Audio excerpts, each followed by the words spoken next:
अस्सलामुअलैकुम दोस्तों, मैं आपका भाई शेख मोहम्मद असलम और आप देख रहे हैं हमारा यूट्यूब चैनल राफ़े एसोसिएट। आज जिस टाउन का मैं आपको विज़िट करवाने वाला हूँ, इसमें सबसे बड़ी बात ये है, ये बुकिंग पर ही रजिस्ट्री इंतकाल आपके नाम करके दे रहे हैं। बकाया अदायगी 3 साल में और 5 साल में। इसकी ख़ासियत ये है कि जो 3 मरले का सिंगल स्टोरी घर है, वो 5 साल की इंस्टॉलमेंट में बुकिंग पर ही फ़ौरन कब्ज़ा और रजिस्ट्री इंतकाल के साथ आपको दिया जा रहा है। और प्लाट जो है वो 3 साल की इंस्टॉलमेंट में। और इसके पेमेंट शेड्यूल की बात करें तो प्लाट का जो है वो ₹1,00,000 पर मरला बुकिंग है और बुकिंग पर ही फ़ौरन कब्ज़ा है। और जो घर है वो 12 लाख पे बुकिंग है और बुकिंग पर ही पोजीशन फ़ौरन कब्ज़ा रजिस्ट्री इंतकाल के साथ, प्लाट का भी और घर का भी। बकाया अदायगी 5 साल और 3 साल में। जिसके अंदर अब मैं आपको घरों का भी विज़िट करवाता हूँ। टाउन का तो आप कर ही रहे हैं, इसके साथ साथ इसकी लोकेशन बताता चलूँ। Main Firozpur road, Mustafabad, Laliyani, near Nagra office, Sarhali road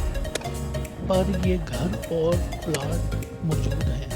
आइए अब उन घर का विज़िट करते हैं जो 35 लाख टोटल अमाउंट, 12 लाख पे फ़ौरन कब्जा में